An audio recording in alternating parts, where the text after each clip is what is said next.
तुम्ही पाहू शकता आपण हा वडा वरून एकदम कुरकुरीत आणि आतमधून पोकळ असा हलका असा हा वडा तयार झालेला आहे।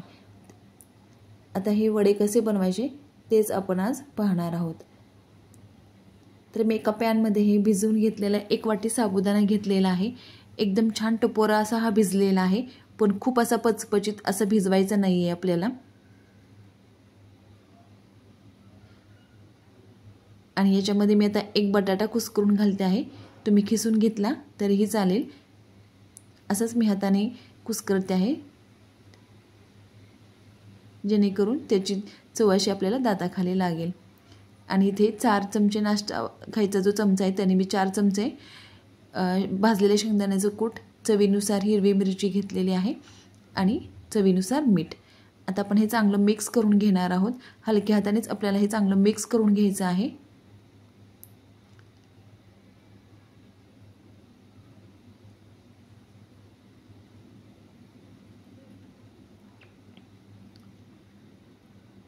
साबुदाणा छान भिजलेला आहे, त्यामुळे हा पूर्णपणे छान मिक्स झालेला आहे।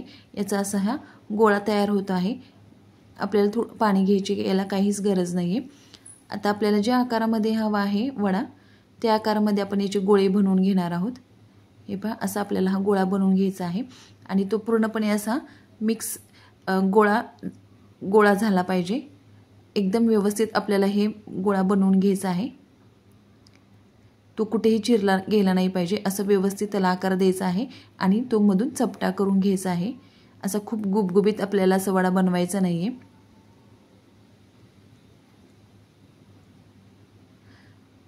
आणि साबुदाणा भिजवताना खूप असा पचपचित भिजवायचा नाहीये आपल्याला, खूप ओलसर, त्याच्यामुळे काय होतं वडे खूप तेल पितात।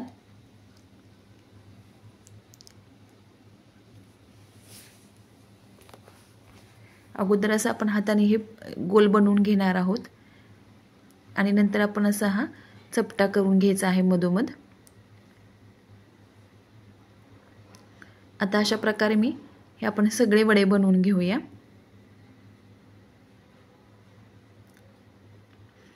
हे पहा, आता मी जे एवढे वडे बनवून घेतलेले आहेत मी आणि तेल गरम करण्यासाठी ठेवलेलं आहे।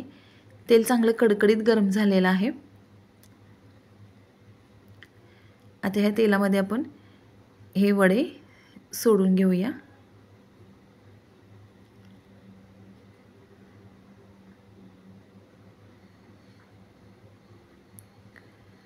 वडे तळताना गॅस आपल्याला कमी ठेवायचा नाहीये, मीडियम पेक्षा थोडासा जास्त असा आपल्याला ठेवायचा आहे।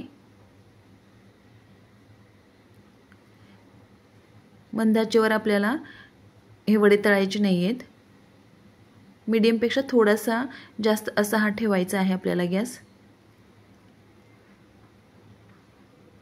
हा वडा वरच्या बाजूला राहिल्यामुळे थोडासा कढईला चिकटलेला आहे, त्यामुळे मी थोडंसं तेलामध्ये हा वेगळा करून घेते आहे कढईपासून। हे पहा, वडा थोडासा वरती येईपर्यंत तेलावरती आपण त्याला पलटायचं नाहीये। आता आपण हे तिन्ही पण वडे पलटून घेऊया।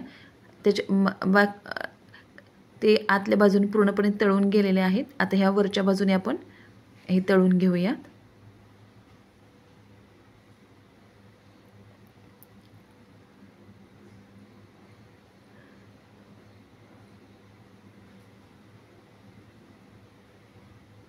या आषाढी एकादशीला ही साबुदाणा वड्याची रेसिपी तुम्ही नक्की ट्राय करा।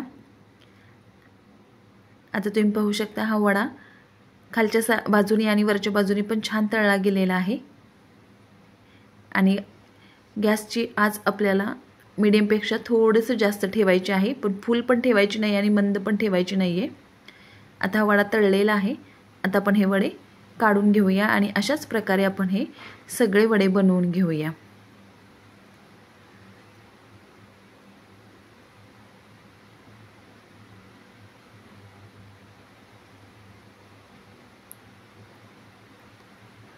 आता आपले हे वडे तळून झालेले आहेत।